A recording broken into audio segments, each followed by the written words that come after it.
Are you or a loved one suffering from seizures that your medical doctors cannot figure out? If so, I'm going to show you a case study from my office today that will help guide you towards the hope you're seeking.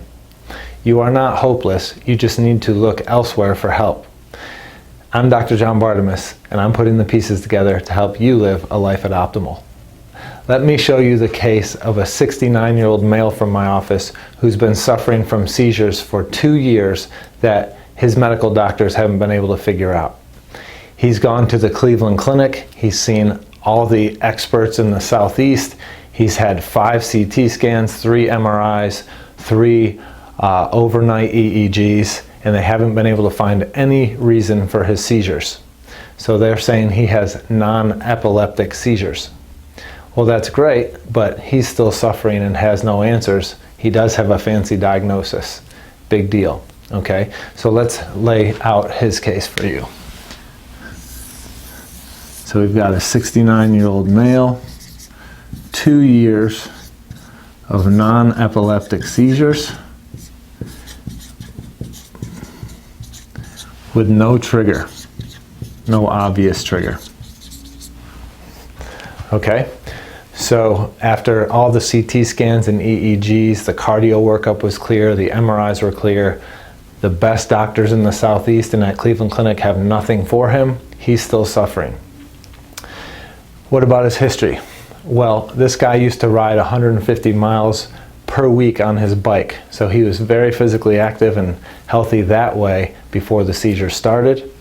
He mentioned in his history that he notices the seizures hit more commonly leading up to dinner time. So that's interesting.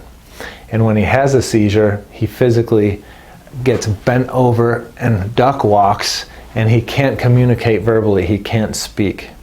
So after his first seizure, he was actually brought to the hospital being worked up for stroke because not being able to talk and walk and being dizzy and things like that fit a stroke presentation, and so he was worked up for stroke and all was clear. So that's how they went the seizure route after that.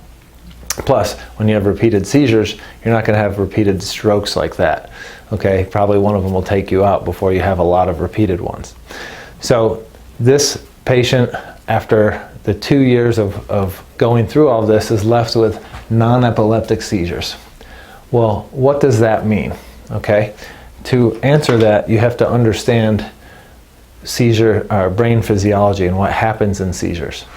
In order to understand the difference between epileptiform seizures and non-epileptiform seizures and figure out this man's case, we have to first understand how neurons work and spread action potentials, or how neurons fire so that the brain can do its job.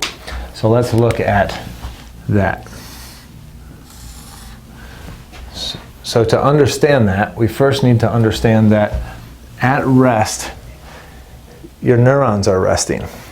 So you have a resting membrane potential here of your neurons at -70 millivolts.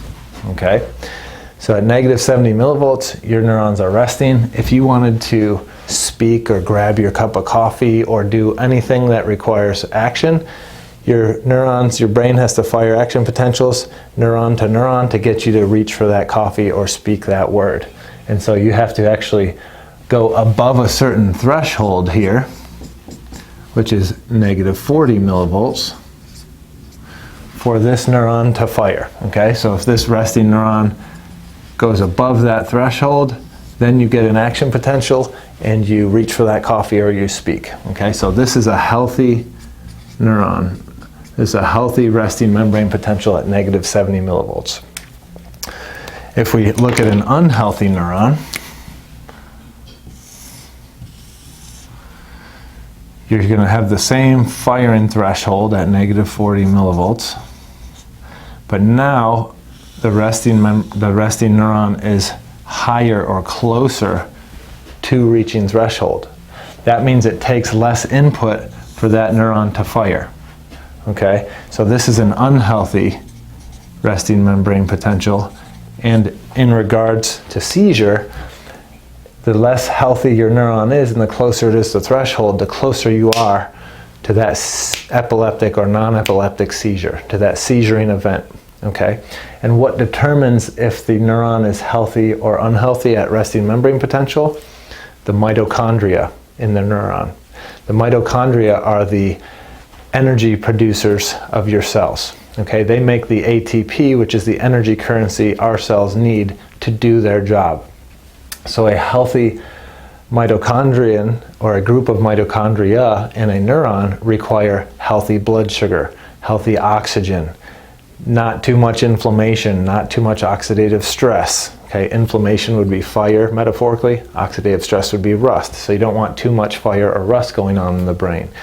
Autoimmunity will impact it, nutrient deficiencies, poor sleep, all kinds of things can take a healthy neuron to an unhealthy neuron, especially if they're chronic, okay? So if you've got one or more of those things going on, you have an unhealthy neuron, it's closer to firing, you're closer to seizuring. Why do I tell you all that? Because he has non-epileptiform seizures, which means when they run the EEGs on him and they're looking for electrical abnormalities in his brain, he didn't have any of those. So therefore, it was not an epileptic seizure that he was having. So when he doesn't have any electrical abnormalities on his EEGs, the neurologists say, don't know, okay? Cool, rules that out, but now he's left with non-epileptiform seizures and no actions to take and wondering what he can do, okay? Comes to my office and I say, well, great, look, here's how the brain physiology works. And yes, there's a whole class of epileptiform seizures, but there's also a whole class of pseudo-epileptiform seizures. Pseudo-epileptiform activity is what it sounds like. It looks like epileptiform, but is not. It looks like an epileptic seizure, but there's no electrical abnormality in the brain. So it's some other reason. And very often, pseudo-epileptiform activity is caused by metabolic dysfunction, okay? A lack of the things the neuron needs to be healthy or the brain needs to be healthy. What are some of those things? We talked about them. Blood sugar regulation, oxygenation, which implicates iron. Are you autoimmune, inflamed, or rusty? Are you sleep deprived? Are you toxic? Okay? And so if we're talking about blood sugar and iron and delivering nutrients and fuel to the brain, that implicates vascular health and blood pressure and circulation and cardiovascular fitness, all of those things. So we can dive deep with functional medicine and run labs to say, what does this man look like under his hood, and check off all those things. Is blood sugar an issue? Is iron an issue? Is heart, cardiovascular, etc. Now I said earlier the cardiovascular workup was normal. Well, that was normal for conventional medicine. Okay, his EKG was clear, great, no electrical issue with his heart. His echo was clear, great, no valve issues. Okay, but they didn't run extensive labs to say, is his vasculature inflamed? Okay, if your vasculature is inflamed, it doesn't necessarily mean you'll have valve issues or EKG issues. So there's lots of people every day that have cardiovascular issues that are said they're normal because their EKG, echo, or stress tests were normal. Okay, so we're going deep dive detective work to determine, is he truly healthy, not just normal based on a sick care system. So let's dive into the lab results and see what we found on this person. The first thing to look at, since we're going by resting membrane potentials and what can influence that to be healthy or unhealthy, is this person's blood sugar. Now, this person's hemoglobin A1C, which is the average blood sugar over the last 90 days, was within normal range at 5.6%. To me, that's functionally high, higher than we want to see it, but to your medical doctor, that would be normal. And because your medical doctor only looks at the blood sugar side of your blood sugar regulation and not the insulin side, your doctor would have said you were fine, just like his did. Okay, because his A1C was 5.6, which they call normal, but again, that's only half the equation. Can you see that? Yes. Okay, just want to make sure you can see it. The other half of the equation is the insulin numbers. Well, guess what? His insulin was lab high at 27.9, and his C-peptide, which is his average insulin over the last 90 days, was lab high at 4.4. Okay, So his blood sugar regulation was not normal, but medicine only looks at one half of the equation. So again, they're sending him away saying blood sugar's not an issue. He's leaving thinking, okay, I'm eating pretty good. My blood sugar's not a problem. Meanwhile, he is actually insulin resistant. And if you're insulin resistant in the body, you're also insulin resistant in the brain. There are doctors out there who look at insulin resistance of the brain as type 3 diabetes, also known as dementia, Alzheimer's. So this guy's having brain complaints, he's having seizures. If he's insulin resistant body-wide and brain-wide, do you think that's going to contribute to unhealthy resting membrane potentials, closer firing to threshold risk and seizures, pseudoepileptiform? You'd be right if you said yes. Okay, so here's a major issue that we have to clear up in this person. Second, vascular health. To get the sugar to the brain, get the fuel to the brain, we need healthy blood vessels, circulation, etc. Well, how's that look? Okay, we said the EKG, echo were clear. What about the actual metabolic findings? Okay, apolipoprotein B, also known as ApoB. In 2022, the American Heart Association and the American Medical Association both published studies saying that apolipoprotein B is the best marker from a lipid perspective to look at cardiovascular risk, much better than your cholesterol panel.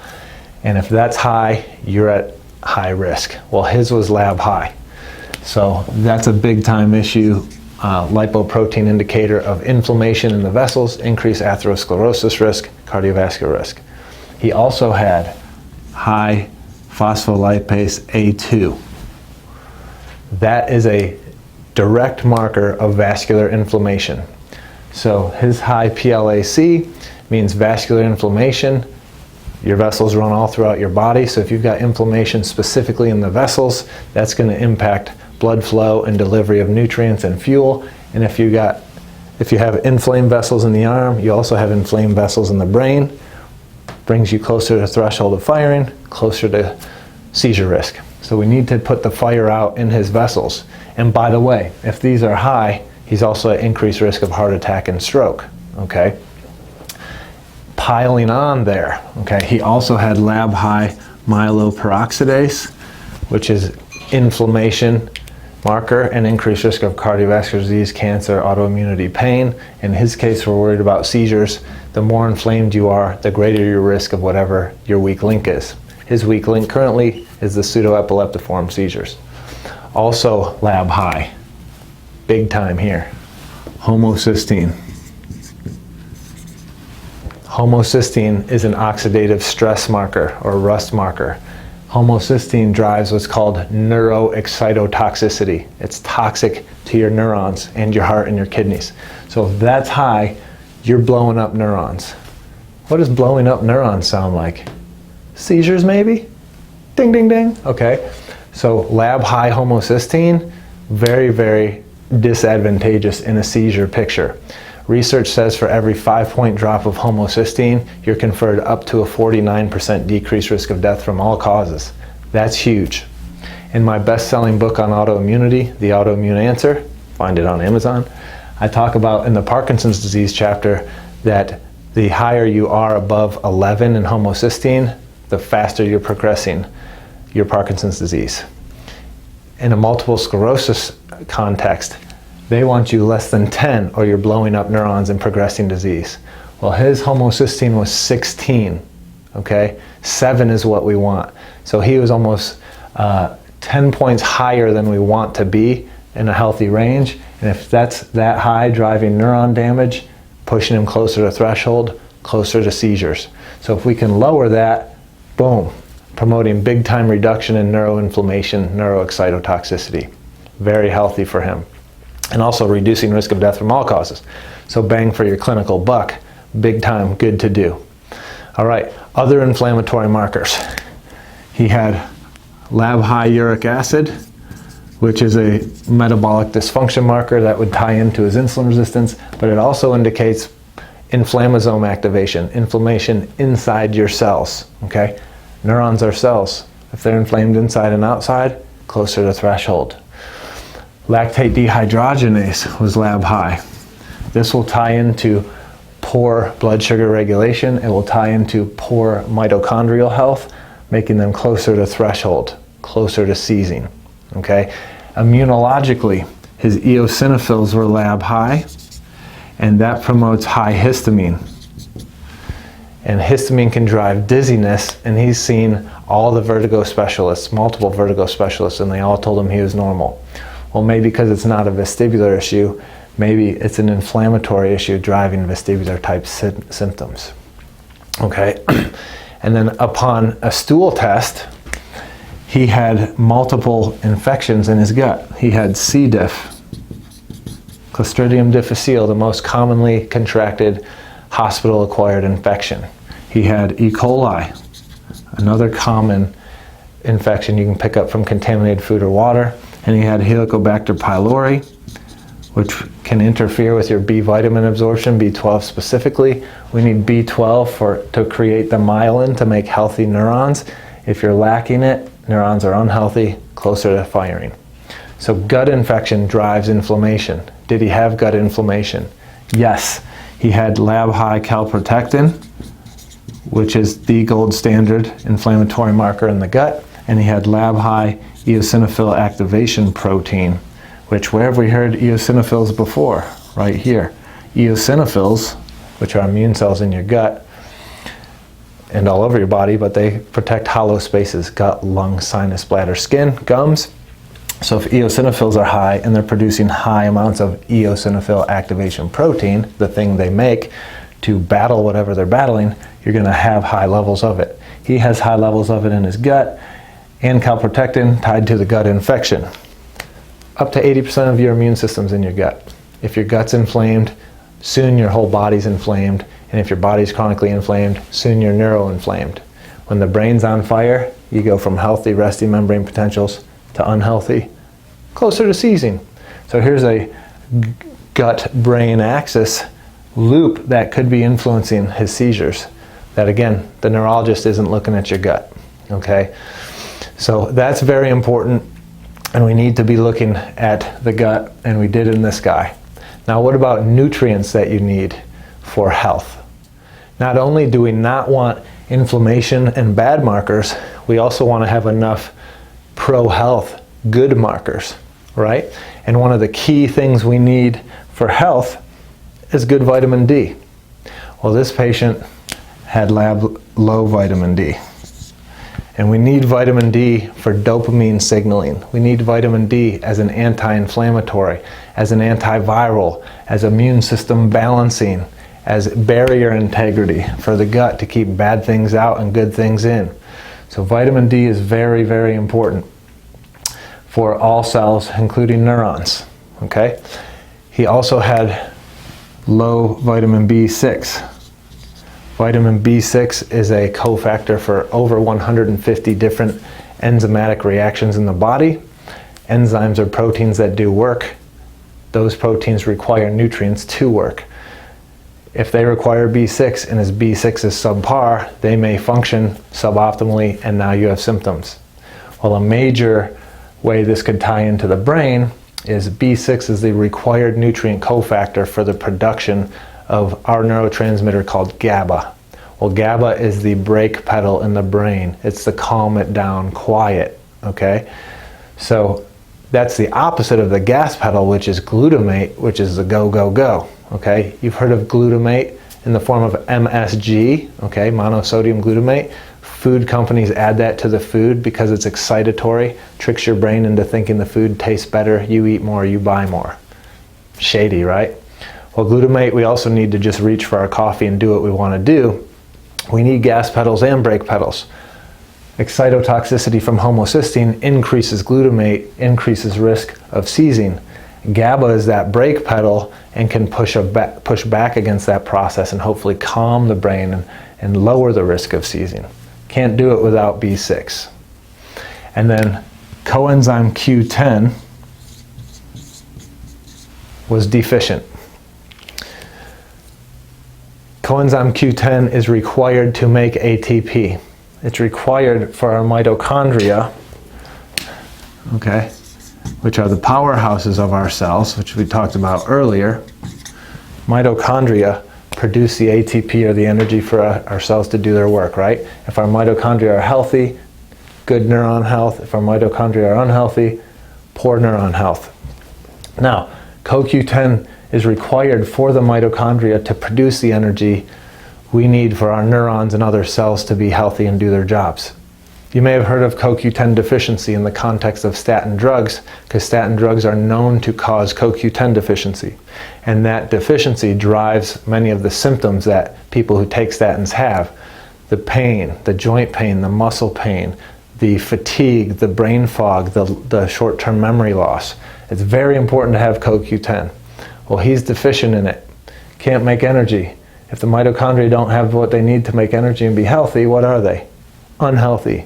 Unhealthy mitochondria make the neuron closer to the threshold for firing, closer to seizing. So not only can negatives drive you closer to seizing, but a lack of a positive is also a negative. So we need to make sure he has the nutrient building blocks to express the physiology we want him to express. Okay, so I make this video because I want you to understand out there, in this video specific to seizures, but specific to autoimmune disease, heart disease, chronic illness of any issue, you have hope. And if you've seen many doctors and you haven't been helped, it's not because you're not able to be helped, it's because you've reached the extent of their willingness to look or their understanding, or the extent that the mainstream healthcare model allows them to go. So you need to look elsewhere. Well, what this is called functional medicine, and this is what I do on a daily basis, and there's many doctors around the country and world now that are getting into it and practicing this. So if you are suffering from a chronic illness or chronic seizures, or seizures that they don't know what to do with, like non-epileptiform or pseudo-epileptiform seizures, functional medicine and a metabolic detective and a metabolic workup like this could be the answer for you. Finding out if you're insulin resistant when your doctor's telling you you're not can make a huge difference, okay? Finding out if your cardiovascular risk is very high when your doctor's telling you it's not because your EKG and your echo is fine could be a big difference in your case. Stopping dynamiting your neurons by lowering your homocysteine might change your seizures, okay? Giving you the nutrients you need might change your seizures. Eliminating hidden infections in the gut might impact the seizures through brain-gut, gut-brain loops. So I hope this gives you hope, and if you want to work to understand your puzzle, then reach out to me at functionalmedicinecharlotte.com.